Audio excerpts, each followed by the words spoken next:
livraison d'informations sur Actu 30 Télévision, mesdames et messieurs. Bienvenue à vous. D'abord les titres de ce lundi 13h. Tête-à-tête ce lundi entre le président de la République Félix Tshisekedi et son homologue burundais Evariste Ndayishimiye. La rencontre entre les deux chefs d'État va précéder la signature de plusieurs accords entre la République démocratique du Congo et le Burundi. À suivre également dans cette édition d'information, l'Est Vita Club de Kinshasa éliminé de la Ligue des champions de la CAF après un match nul face au Primeiro d'Agosto d'Angola dans le camp des supporters. C'est la déception. Voilà l'essentiel pour les titres. Place au développement.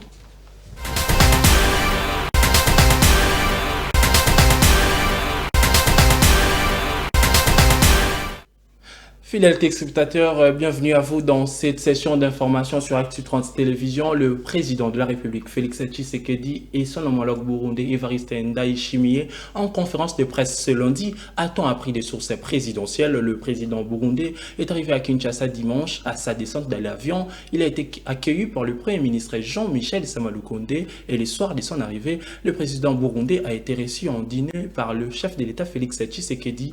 La signature de plusieurs accords est annoncée dans le cadre de cette rencontre. L'actuel chef de l'État de la République démocratique du Congo, Félix Tshisekedi, retenu seul candidat à la présidentielle de décembre 2023. Telle est la résolution la plus importante du congrès du parti politique UDPS, l'Union pour la démocratie et le progrès social. Congrès supervisé par le secrétaire général de ce parti est tenu samedi dans la commune de Lantélé à l'espace Ngandayala. La suite en images.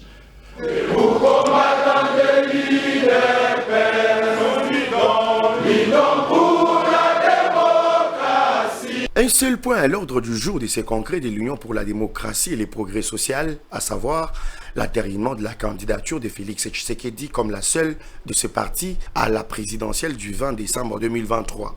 Cette option était le choix de tous les membres de ce parti présidentiel. Dans le lot de nombreuses personnalités, dont les membres du gouvernement, les mandataires de l'État, les gouverneurs de province, bref, ces congrès étaient le rassemblement de cadres et militants de l'UDPS. Un congrès avec un seul mot d'ordre. De cette session de Kisantu étaient sorties des résolutions, à savoir la désignation de son Excellence M. Félix Antoine Tshisekedi Tshilombo comme candidat président de la République de l'UDPS à l'élection de décembre 2023. Ces seuls mots d'ordre passés, comme un seul homme, tous y ont adhéré à l'unanimité. Comme pour dire, élection de décembre 2023, UDPS, un parti politique, et Félix Tshisekedi, le président en poste, seul candidat. Article 1. Le mandat de M.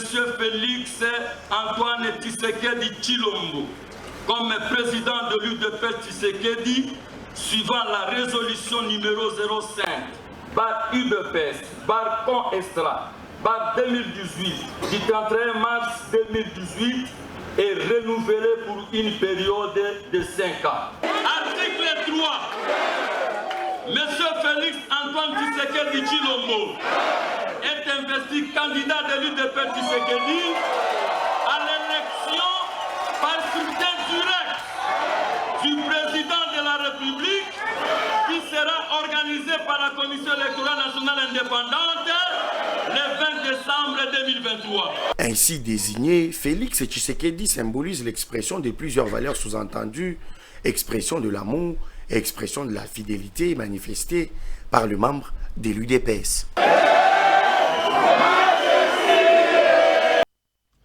Le congrès de l'UDPS a atteint l'objectif escompté, ont déclaré les sympathisants de l'Union pour la démocratie et le progrès social, tous satisfaits de la désignation de Félix Tshisekedi comme candidat président à sa propre succession. Nous étions déjà en conférence au mois de janvier à Kisantu, où nous avions désigné notre candidat président de la République, M. Félix Antoine Tshisekedi Tshilombo, l'actuel président. Et aujourd'hui, en congrès extraordinaire, nous l'avions confirmé, l'unique candidat de l'UDPS comme candidat président de la République démocratique du Congo. Et nous avons fait de lui la haute autorité de référence. Il y a qu'une seule résolution. Nous sommes très fiers de choisir aujourd'hui notre timonier, notre chef, notre grand fâché, comme le seul candidat qui va nous représenter au mois de décembre. Le peuple congolais n'est plus Jeep. Toyebi Bango Bakomesana. Je vais rappeler ici que c'était juste une formalité à faire parce que le président Félix Antoine Tshisekedi Tshilombo, c'est un candidat naturel pour nous par rapport aux élections de 2023. Bientôt, donc, disons, le 20 décembre, tel que la CENI nous a présenté le calendrier. Nous sommes un parti politique qui a milité pendant autant d'années à l'opposition. Maintenant, tel que nous sommes au pouvoir, c'est question simplement de le garder, de le concevoir aussi, afin que 2023, ce qui est plus important ici, pour nous, l'IDP, c'est 2028, puisque jusque-là, Fachi n'a pas d'adversaire. Également, les réactions ne cessent au sujet des avantages octroyés à la société Primera Gold dans le cadre de contrats entre la République démocratique du Congo et les Émirats arabes unis, après le député national Alfred Maïcha qui a adressé une question écrite aux 3 membres du gouvernement. C'est le docteur Denis Mukwege qui a cette fois-ci haussé les tons. Suivez.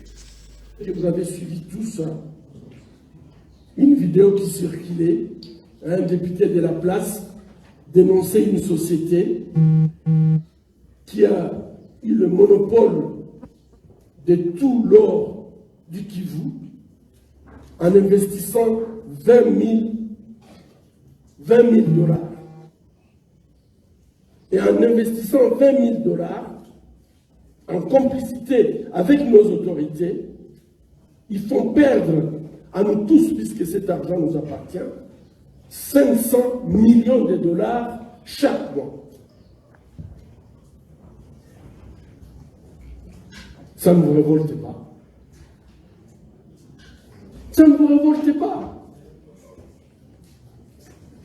Les Émirats arabes unis n'ont pas besoin de l'or congolais. Ils ont beaucoup de pétrole. Qu'est-ce qu'ils peuvent venir faire ici pour piquer 500 millions chaque mois de pauvres Congolais? Les enfants ne vont pas à l'école, ils n'ont pas à manger, on n'a pas de routes. J'ai été dans leur pays. C'est une extravagance totale. Mais en s'installant ici, cette société fait la misère des Congolais avec notre complicité.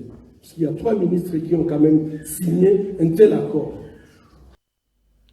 Dans un autre chapitre, plus de 15 000 cas de rougeole, dont 655 décès enregistrés depuis janvier dans la province du Kasaï. C'est les rapporteurs de la division provinciale de la santé.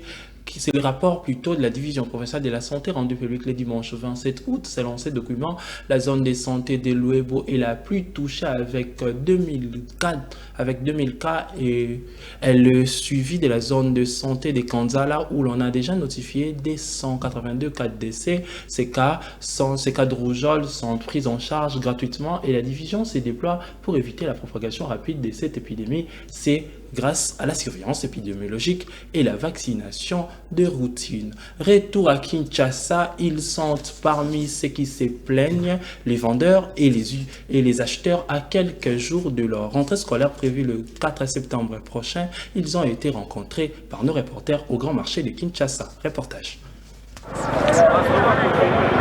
L'avenue du commerce, l'une des entrées usitées du grand marché de Kinshasa, est encore et toujours théâtre des allées et venues de plusieurs personnes à quelques jours de la rentrée des classes. Mais rares sont des personnes venues pour acheter des fournitures scolaires pour les élèves. C'est, selon les commerçants, dont la vente est encore timide.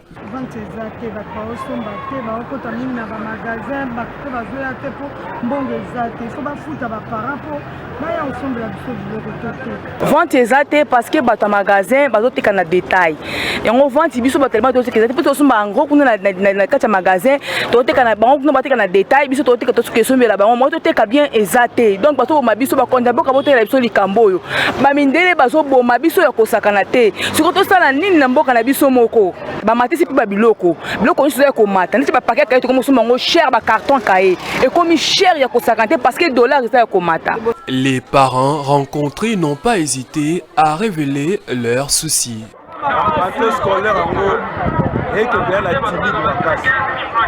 timide les amakasi. Donc le gouvernement face à l'effort. Afuta batu donc le vent est timide. Ils sont toujours tête à awa.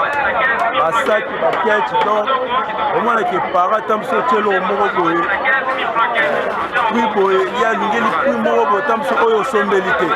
Bapara bafuta mina ba fonctionnaire bafuta mina c'est alors. Balba qui base la francophonie si là bafuta bango mais c'est alors bafuta bango te. Tangu biso moto kati kotanga ezalaka boye te. Moka eza sunde tosalelaka te. Na minute oyo tosufri. Kala banana yake ata 100 francs. Nakomi awa 6 heures. Ata 100 francs na tete rentre ezalaka na ngova oyo. Nakoka ata na 100 dollars 300 dollars na ndako ya kobata. La rentrée scolaire 2023-2024 est fixée au 4 septembre prochain sur toute l'étendue du territoire national, comme avait annoncé le ministre de l'enseignement primaire, secondaire et technique. Bien avant de poursuivre cette session de formation, manifestation des infirmiers ce lundi à la clinique Nkalema, nous sommes dans la commune de la Gombe. Ces blouses blanches réclament l'amélioration de leurs conditions de travail, notamment l'augmentation des salaires, mais aussi l'alignement de nouvelles unités. Nous y reviendrons avec force et détails dans notre édition de 19h30. À présent, un mot en sport.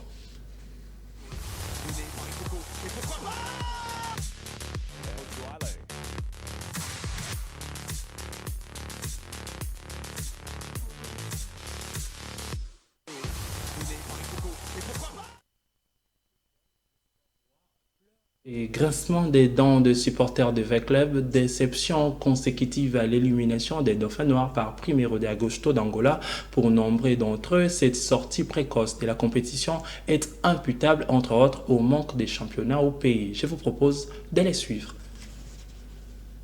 C'est pas étonnant, vu que sur notre étendue nationale, le championnat national n'a pas eu lieu. Près de 2 ans et demi, donc ça étonne personne quand même, pour ma part. Et pour aborder les raisons, je dirais, les joueurs n'ont pas eu le temps de jeu.